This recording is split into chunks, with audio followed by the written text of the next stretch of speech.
नमस्कार साथियों। देखिए भारत और इंग्लैंड के बीच में 5वां टेस्ट और अंतिम टेस्ट खेला जाना है द ओवल में और अभी से पूरा का पूरा माहौल जो है वो टेंस हो रखा है। इसका सीधा प्रभाव हमें देखने को मिला आज जो प्रैक्टिस हो रही थी आज, भारतीय टीम ओवल के ग्राउंड में आज प्रैक्टिस कर रही थी।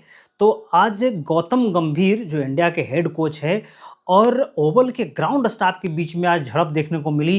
कहा-सुनी हुआ, गाली-गलौज तक बातें पहुँच गई और गौतम गंभीर ने तो धमका भी दिया, कहा कि जो उखाड़ना है बेटा उखाड़ लो, हम तो वही करेंगे। क्योंकि हुआ ये जो पूरी बात है वो सुधांशु कोटक जो कि बैटिंग कोच है इंडिया के, उन्होंने जो प्रेस कॉन्फ्रेंस में बताया कि हुआ ये कि भारतीय टीम जब प्रैक्टिस करने गई, तो ग्राउंड स्टाफ जो हैं ओवल के, उन्होंने कहा कि देखो जो पिच है उससे 2.5 मीटर दूर रहना। जबकि उसके पहले इंग्लैंड के जो टीम है वो प्रैक्टिस करके गई हुई थी। इंग्लैंड के जो कोच हैं ब्रेंडन मैकलम, वो आराम से पिच देखे, नज़दीक में जाकर के पिच देखा, टाइम लिया पिच देखने का, उनको तो कोई कुछ नहीं बोला।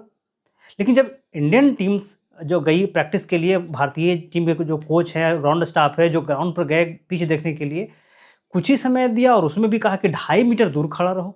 ये कौन-सा तरीका है भाई?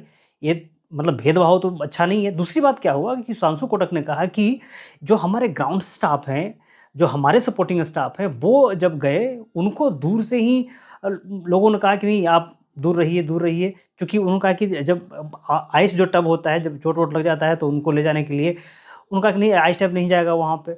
जो बर्तन होता है इसमें बॉक्स में लेके जाते हैं आइस वगैरह, उन्होंने मना कर दिया कि नहीं ले जा सकते। जबकि सुधांशु कोटक ने कहा कि बस उस आइस जो टब था उसका वज़न 10 किलो से भी कम था और जितने भी जो लोग थे वो जॉगर्स पहने हुए थे, कोई स्पाइक्स पहने हुए नहीं था कि उससे पिच खराब हो जाए। लेकिन जो ये जो भेदभाव नज़र आया यहाँ पे, इसके कारण भारतीय टीम के जो कोच है गौतम गंभीर, उनको रास नहीं है। ऐसे भी गौतम गंभीर थोड़े से राफ़-साफ़ आदमी है, वो जहाँ उनको गलती लगता है वहीं पे धमकाना शुरू कर देते हैं। तो काफ़ी बहस हुई ग्राउंड्स पे ही गौतम गंभीर और ग्राउंड स्टाफ के बीच में। उसके बाद जब लगा कि माहौल ज़्यादा गर्म हो जाएगा, तो सुधांशु कोटक आए और इंग्लैंड का जो ग्राउंड स्टाफ था, जो बहस कर रहा था, उसको दूर ले गए, उनको समझाने की कोशिश करी।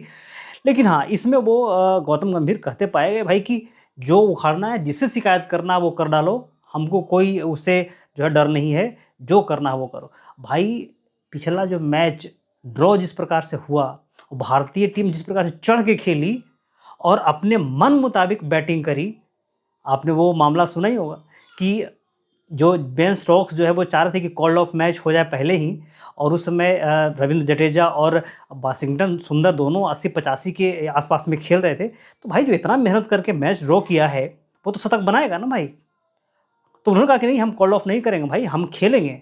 और भारतीय टीम जो है वो शतक बनाने के बाद कॉल ऑफ कर दिया, वो मान लो कि तुम पे गनीमत किया भाई। उनको जो इतना मैंडेटरी ओवर था वो खेलना चाहिए था भारतीय टीम को।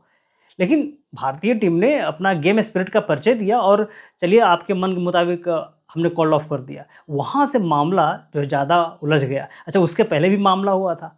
आपको याद होगा कि 3rd टेस्ट में जैक क्रोली और शुभमन गिल के बीच में जो विवाद हुआ था, उसके बाद पूरा ग्राउंड जो है वो शुभमन गिल को बू कर रहा था और पिछले मैच तक बू करते रहा। शुभमन गिल ने शतक बना कर के ना उनके मुँह पे तमाचा मारा और उसका बदला लिया से उस 4th टेस्ट में, जब बेन स्टोक्स, जैक क्रोली जो है, हैरी ब्रूक्स घूमते रह गए, हाथ मिला ले भैया, हाथ मिला ले भैया।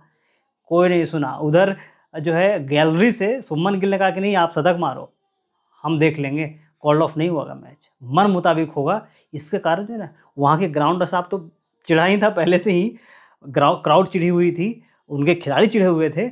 अब उसका नतीजा था कि वो तो बम कहीं न कहीं फूटना ही था। अब जो है लास्ट टेस्ट मैच है और हालत ये है, तो गौतम गंभीर भी बख्शने वाले नहीं हैं। इन्होंने भी एकदम जो है सीधे धमका दिया कि बेटा अपने औकात में रहो। अगर यही कोई कमज़ोर बोर्ड होता ना, तो दबे पाँव सब कुछ खत्म हो जाता। लेकिन भाई इंडियन बोर्ड है ना? अब मतलब बच के रहना है। 5 टेस्ट खेलने गए हैं, तुम्हारा जो है घर का खजाना, बोर्ड का खजाना जो है वो भरने गया है इंडिया। अगर 2-3 मैच भी ख़त्म कर दे कि नहीं हम नहीं खेलेंगे ना, सिट्टी-पिट्टी गुम हो जाएँगे। तो भाई इसके कारण जो है मैच पूरा जो है अभी से ही हाइपर टेंशन में है। कल देखना होगा क्या होता है। बुमराह पर भी रिपोर्ट आने बाकी है। अभी भी सुधांशु कोटक ने कहा था कि नहीं अभी बुमराह पे कोई फैसला नहीं लिया गया। हो सकता है कि कल क्या हो? मुझे ऐसा लगता है कि बुमराह कल नहीं खेल पाएँगे, क्योंकि अगर हो गया होता तो ज़रूर कुछ न कुछ बातें होती। हो सकता है खेल भी सकते हैं भाई। लेकिन अगर ये फैसला बताया जा रहा है कि नहीं लिया गया है, तो संशय तो है, बना हुआ है। लेकिन हाँ, अभी हमारे जितने भी गेंदबाज हैं, चाहे आकाशदीप सिंह हो, अर्शदीप सिंह हो, मोहम्मद सिराज हों, सब फिट हैं। अंशुल कंबोज गए हुए हैं वहाँ पे। देखते हैं कि क्या होता है कल का प्लेइंग 11। लेकिन हाँ, कल उम्मीद है कि बुमराह खेलें, ज़्यादा बढ़िया लास्ट मैच है और यहाँ से अगर भारत जीतती है तो सीरीज़ बराबर हो जाता है। चलिए मिलते हैं एक नेक्स्ट नए वीडियो में। आप इस पे क्या सोचते हैं? फिर राय कमेंट में ज़रूर लिखिएगा। क्या